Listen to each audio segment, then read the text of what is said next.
All right, back at it with another Warbringer Bloodbarrier Warcry build. I've done this build before in the past and had a lot of good success with it, and in this league it's been more of the same. So with this video I just want to show it off a little bit again and talk about some of the new stuff that the build's got going on. So let's hop into a map here. So, the way this build works, the basic foundation of it is still the same. Bloodbarrier, super great item. Get your block chance up, stack your life as high as you can go, and then enemies hit you, you block the hit, and they get a huge Corrupting Blood. And Corrupting Blood can stack up to 10 stacks, so that is how you stack up lots of damage for a single target. And then for clear, using war cries to with corrupting cry to just kind of clear out trash like this. But as you can see, pretty tanky. You can stand here, the cries stack up, and with Warbringer we get the corpse explode, and that corpse explode has been a huge part of the clear for the build. So it's very much a combo build of both using the block for defense, the block for damage, and then the war cries to kind of clear things out. So, what's new with this build? The big new tech that I haven't seen anywhere else is the amount of healing you can get on this build now from the new support gems. Specifically, the support gem here for, Second Wind. So, the new support gem for Second Wind, the recover 2% of max life on use per 1 second of cooldown.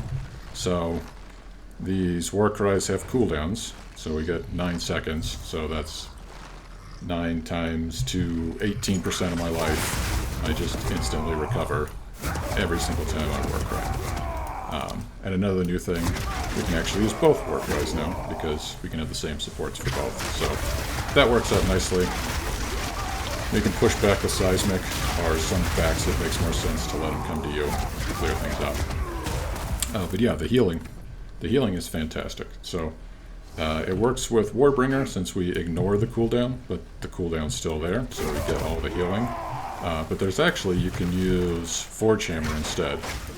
So Forge Hammer with the same Second Wind here, I can just stand here, pound the dirt, and get big heals. So let's get something that can actually do some damage. But yeah, I'm surprised nobody else has shown this off or shown it, because like if I was playing hardcore, I would totally have a weapon swap, Forge Hammer to do big heals. Alright, so you see here, take some damage. A little bit of damage. There we go, get shocked, there we go. So now, I can just Forge Hammer.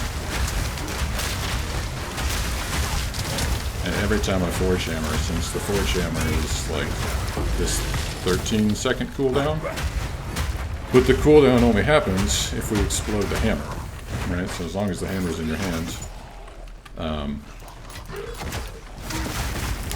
the hammer won't explode. So you don't actually pay the cooldown cost, but you do get all the healing. So, hey, where's my freeze jar? Oh, so in practice, since I get pretty similar healing from the war cries for this build, I don't really need it. But in general, if you want, to heal 13 times to 26% of your maximum life on a button, you can just do it. So like this back here, I can just sit here. Well, except you get the modifiers that turn off your healing. But I'm essentially cosplaying as a Smith-Katava, right? Like this is what Smith-Katavas dream about. Just sit here, pound the dirt. Of course, the silly modifiers that turn off healing doesn't make it work, but with this build in general, you just stack so much life, you've got plenty of time to react. Let's see. Did you let me heal? There we go. So, yeah, just sit here, pounding away, and as long as I don't get one shot, and it can't do all of my damage by the time I, heal back up. So attack time is, what, 0.38 seconds? You just get Giga heals.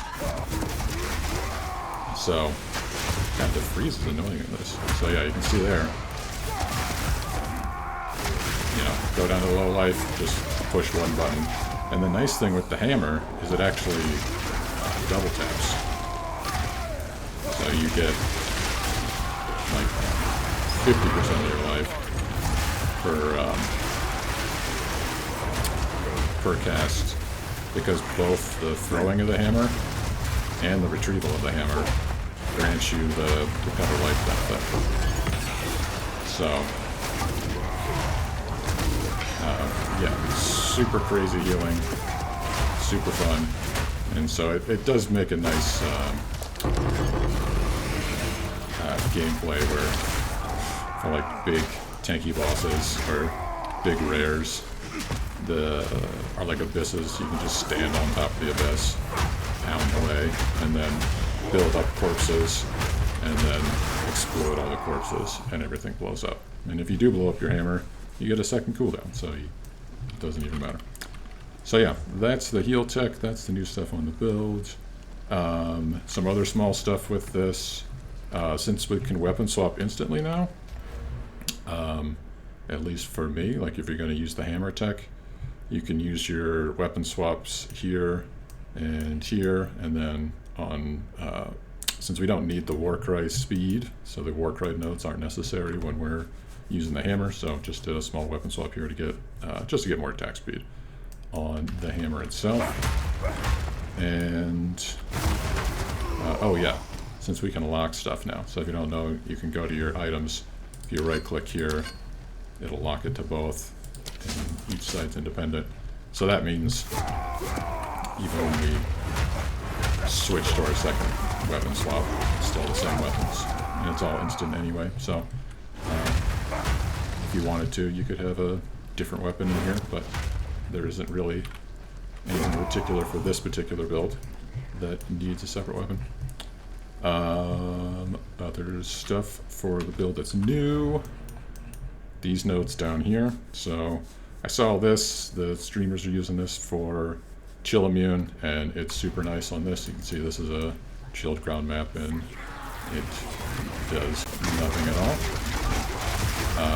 But to pull it off for this build, just put in a bunch of dummy gems down here. So these are just whatever gems that can give you whatever supports to get just enough blue gems, or blue support gems, to trigger the effect. And then up here, fill these up with green gems to get the movement speed from this node. So this, you need at least 10 red and 10 green to get the life and movement speed, and then you need the majority of them to be blue to get the chill immune. So a bit of balancing, fiddling around to get your gems to like fulfill those requirements, but should be pretty straightforward for most builds. I don't think, unless you've got a ton of other stuff going on, you should have some extra space to fill up just whatever dummy gems. So you do need to actually have it active, right? So like for the green gems, both of these are full, because when I weapon swap, it'll swap to these other ones, so only the active gems count. Can't swap back, that's great. Anyway, so yeah, that enables both chill immunity and then more extra life and movement speed out of these nodes. But for the most part, the tree is pretty much the same as it's been in the past. Go get blocks, get block here, and block up on, actually no, we don't go up to this block, but up here for work rate speed, fizz damage. Me in particular, I've been tinkering around. This build specifically is very, like a very budget version. So life stacking has become popular now, so what is it, Combs Heart is super expensive, but I really love Veil of the Night. You do, every once in a while the LA damage can be a little painful, but you just get a bigger life pool, and as long as it doesn't one-shot you, basically have full life instant recovery. So, you know, it's either one shot or you're fine. So anyway, the kind of the budget version for chest piece instead of combs would be the rat cage here.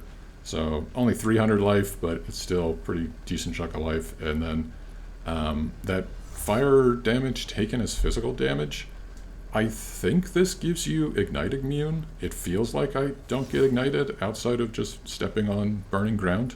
Like I'll even see my little like magnitude hit 100%, but I won't actually ever get ignited by a hit. I'm not 100% certain on that, but it feels like this ignite, like this is kind of like a ignite immune chest. It's kind of cool. And then it also synergizes decently enough with Veil of the Night. So the no Ellie res, all the fire gets turned into physical, so you're taking the physical hit instead. But now that I've stacked enough, armor applies to Ellie damage. So instead of Ellie resist, just using the armor for elemental stuff, I've reached the point where my Ellie armor is higher than my standard armor. So I think this, like, it might be better to not have this chest anymore, since I could get higher this, but at the same time I am taking these small downs, so still just playing around defensively. But for the most part, the defenses for this build is just you have a massive life pool, and as long as you're you know, you just move out of the way and heal right back up instantly, you don't have to worry about too much other than that. So yeah, the rest of the gear on the build, I'll put a link that shares what this gear set up, but it's all very budget stuff. And the huge benefit of Veil of the Night is then you don't have to buy elemental resistances, so you just get Chaos Res, Life, Strength, Rarity. Chaos Res, Life, Strength, Rarity. Armor applies to Ellie, and that's it. So all this gear is all fairly cheap stuff to stack those stats. Same with the amulet, and then of course the shield and weapon, just attack speed, strength, all that matters on the weapon. So yeah, I think that's everything to talk about. Bloodbarrier is still great. The war cries are really great. Oh yeah, I guess the final note, now that this War Call's Bellow is just one node, basically you get an entire build in this one node for the Warcry build, so it's very 2-for-1. So it's, you can use your block and defense for some things, and then pile a bunch of corpses, blow them up with this. Super great to go here. Eventually I'll farm up the Trials of Chaos or whatever, and probably go, yeah, definitely go Jade, and get some more defense with that. But yeah, one final thing to sell you on this build, and the reason why I just feel like as long as this item's in the game and this build works, it's kind of a no-brainer, especially to start, is you just accelerate so quickly through the maps. So I had a late league start, so I didn't really get a full league start till this last weekend, and once you, like, this build's a little slow to get together, you need to get the shield and get some levels to get your block chance up, but hitting end game, like, you just go straight to bosses and then skip all the way up to T14s and T15s. And it's not, you know, it really isn't until T14, T15s that you start running into stuff that's a little spicy that can kill you. So super smooth progression once it's online to just blast all the way up to maps. And a lot of this tech is very adjustable, right? The main thing with the healing hammer, anybody could do that. Even this shield, like, even if you're not a huge life stacker, just having this in the offhand, and the parry works as well to apply the stacks, can be, it's insanely useful in the campaign. It just blows my mind. People complain about campaign bosses when the vast majority of them you can just stand there, block for a bit, and, you know, maybe use a war cry to refresh the corrupting cry, but they just fall right down with this. So yeah, cool build, still works great, still a lot of fun. So yeah, check it out.